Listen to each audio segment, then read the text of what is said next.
Bonjour, c'est Blandine Coudray, psychologue du développement.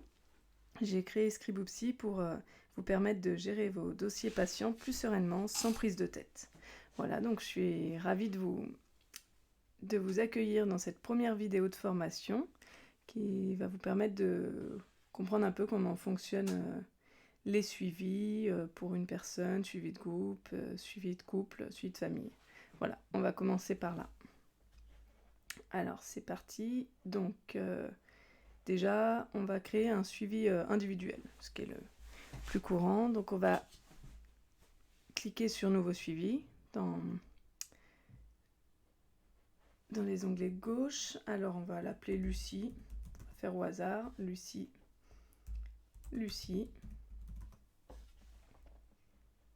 enregistrer. Là vous avez toutes les informations du patient que vous pouvez indiquer.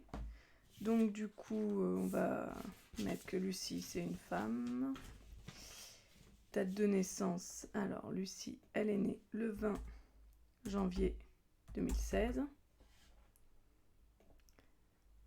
Comme c'est une enfant, je vais vous montrer comment on fait pour mettre 2 adresses mail. Donc par exemple, si les parents veulent donner chacun leur adresse mail, c'est largement possible.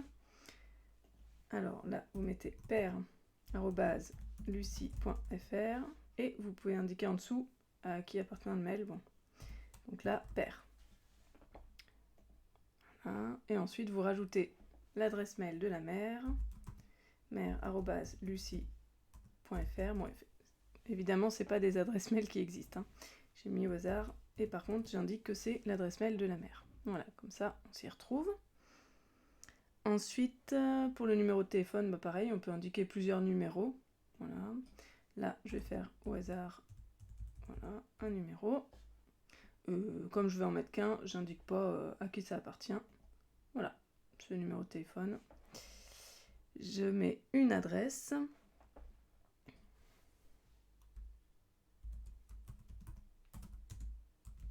Paris, route du Pont. Alors, il me propose chemin du Pont de Paris. Voilà, c'était ça.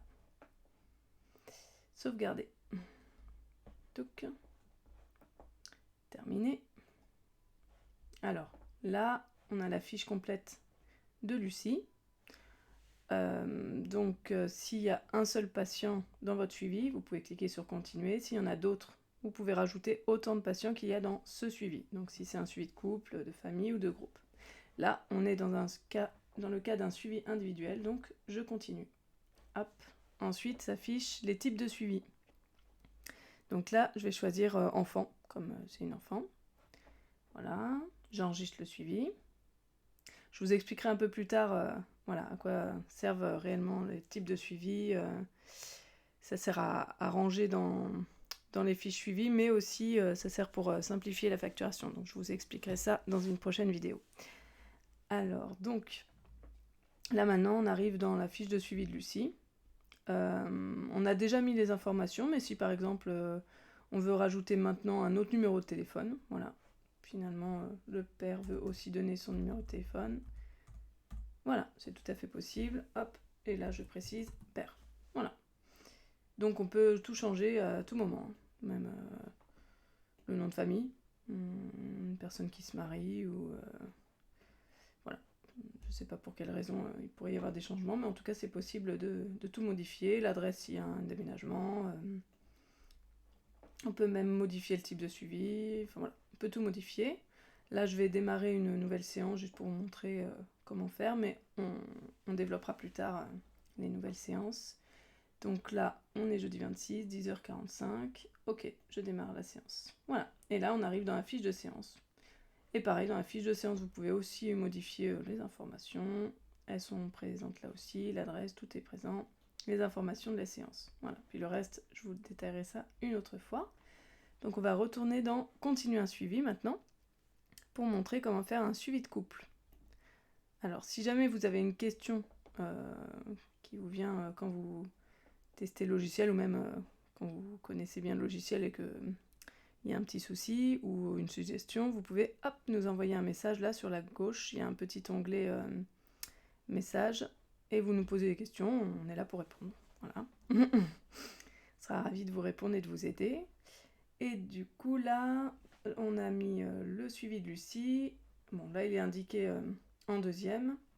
Les suivis sont indiqués en ordre chronologique. Donc la séance la plus récente en premier et les plus anciennes séances sur la fin. Par contre, si par exemple vous voulez retrouver un suivi facilement, hop, Lucie, je tape Lucie, voilà, je vois Lucie qui s'affiche.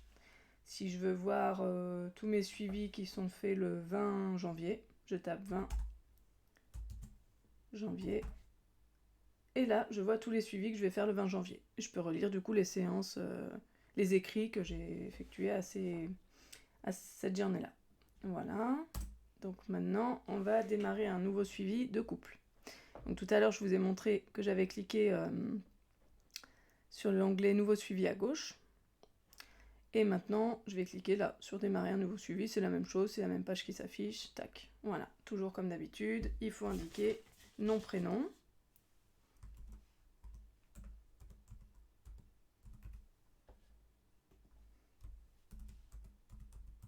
Voilà. Enregistrer. Voilà. Donc là, tout à l'heure, j'ai rempli les informations. Là, si vous ne voulez pas les remplir tout de suite, vous n'êtes pas obligé du tout. Vous pouvez même faire terminer directement. Tac. Nouveau patient. J'ajoute maintenant Maryse. Maryse. J'enregistre. Là, je vais lui mettre une adresse. Comme ça, pour la facturation, ce sera plus simple. Elle habite à Bordeaux. Voilà. Passage la Tour à Bordeaux. Ça m'a l'air pas mal. J'ai fait au hasard. Hein. Voilà, je termine. Maintenant, je continue. Car j'ai indiqué les 2 patients de mon suivi de couple. Voilà.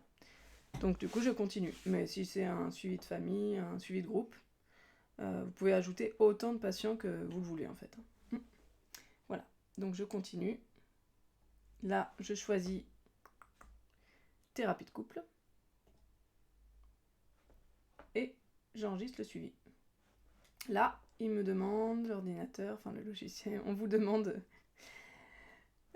si vous voulez éditer une ou 2 factures. Comme il y a 2 personnes qui sont présentes au suivi, est-ce que Gérard et Maryse payent chacun leur part, ou est-ce que c'est juste Gérard qui paye, ou juste Maryse? Voilà, peu importe. Mais du coup, vous pouvez faire. Donc là, par exemple, je vais dire que chacun paye sa part. Donc facture 1 pour Gérard, et je peux ajouter une deuxième facture. Et là, je fais bien attention à ce que ce ne soit pas les 2 factures pour Gérard. Là, j'indique que c'est Maryse. Et vous pourriez même choisir autre information de facturation, par exemple, je sais pas, une association, voilà, tout ce que vous pouvez indiquer d'autres informations de facturation si c'est pas Maryse qui paye. Suivant. Voilà. Et là, maintenant, je suis sur la fiche de suivi de Gérard et Maryse. Donc vous vous souvenez, Gérard, j'ai rien indiqué. Donc vous pouvez indiquer les informations à tout moment, l'adresse mail, le numéro de téléphone, l'adresse comme vous le souhaitez. Maryse, pareil, j'ai juste mis son adresse. Pardon, je suis descendue tout en bas, je remonte. Maryse, voilà, j'ai indiqué son adresse. Juste son adresse qui est là, voilà. Et du coup, vous pouvez ajouter des adresses mail, des numéros de téléphone à tout moment, et le nombre que vous le souhaitez. Voilà, donc là maintenant qu'on est sur la fiche suivi, on est arrivé au bout de ce que je voulais vous montrer pour aujourd'hui. Et donc on retourne dans Continuer un suivi. Là, j'ai pas ouvert de séance, donc vous allez voir que on voit pas le suivi de Gérard et Maryse. On le voit pas dans les premiers, puisque j'ai pas ouvert de séance. Donc du coup, ils sont dans les plus anciennes séances. Donc du coup, pour le retrouver, pas de souci, vous tapez Gérard, voilà, vous trouvez le suivi. Ou bien vous tapez Maryse, voilà. Ou même vous tapez juste Mar. Vous avez plusieurs suivis qui vous sont proposés et vous cliquez sur Gérard et Maryse. Voilà. Et là, après, vous pouvez commencer démarrer une nouvelle séance quand vous êtes avec eux. Voilà. Ou vous pouvez indiquer la séance en amont d'ailleurs, si vous le préférez. Par exemple, vous pouvez indiquer une séance prévue pour le 1er février à 10h par exemple. Donc, voilà, vous n'êtes pas obligé de faire sur le moment. Et là, vous retournez, voilà, là c'est bien indiqué, 10h. Là, c'est écrit 1 heure parce que c'est paramétré comme ça pour les suivis de couple, mais je vous montrerai dans la prochaine vidéo comment faire pour paramétrer les types de suivi. Et donc ensuite, on retourne dans Continuer un suivi, et là vous voyez que le suivi de Gérard et Maryse, il arrive même avant celui de Lucie, puisqu'il est prévu pour le 1er février, ce qui est donc une date antérieure à celle du 26 janvier. Voilà. Mais du coup, si vous voulez juste voir tous vos suivis que vous avez le 1er février, vous refaites comme ça. Et là, vous voyez directement le suivi de Gérard et de Maryse. Voilà. Je crois que j'ai fait à peu près le tour pour créer un nouveau suivi. Ah, pardon. Là, ça réindique pas les autres suivis, puisque j'ai laissé 1er février dans la barre de recherche, donc je supprime. Voilà. Et là, vous voyez tous les suivis. Et bien voilà, merci de m'avoir écouté pour cette première vidéo. Je voulais aussi vous préciser que sur la droite, là, il y a toutes les nouveautés qu'on met à jour sur le logiciel, parce qu'on améliore au fur et à mesure des demandes des psychologues et de leurs idées. Et du coup, là, par exemple, on vient de mettre en place le calcul de l'âge direct du patient, directement dans le suivi. Voilà. Là, il y a l'âge qui s'affiche en fonction de la date de naissance qu'on indique. Et vous pouvez voir tout ce qu'on met en place sur cette petite page-là. Et si vous voulez voir aussi nos idées, vous cliquez là, nouveauté de Scriboupsy. Clouc. Et là, voilà, vous voyez toutes les pages d'annoncement de tout ce qu'on met en place. La feuille de route avec voilà, ce qu'on est en train de travailler en ce moment, ce qui est planifié. Et toutes les idées qu'on a ou que des psychologues nous ont données comme idées. Voilà, toutes les idées pour le développement de notre logiciel. Voilà, et ben je vous remercie en tout cas, et puis bonne journée à vous.